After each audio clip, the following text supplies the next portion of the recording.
అప్పట్లో గవ్వలు నాణ్యాలుగా ఉండేవి, 10 పైసలు 20 పైసలు ఉండేవి కావు, గవ్వలే ఉండేవి. ఆ గవ్వ చిల్లు పడితే పనికిరాదు, అందుకే పనికిరాని మనిషిని ఏమనేవారంటే చిల్లి గవ్వకు కూడా పనికిరాడు అనేవారు.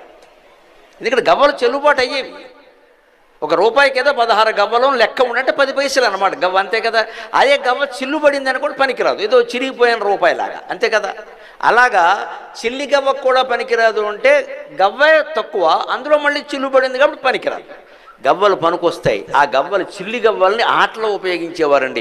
ఏ వస్తువుని బయట పారేయడం 40 ఏళ్ల క్రితం ఇంగ్లీష్ మీడియం అనే దిక్కుమాలిన చదువు వచ్చే వరకు భారతదేశంలో ఎవ్వరికి తెలియదండి, ఎవ్వరికి తెలియదు. అమెరికన్ సంస్కృతి ఇంగ్లీష్ మీడియం వచ్చి మనల్ని పూర్తిగా పాడు చేసే.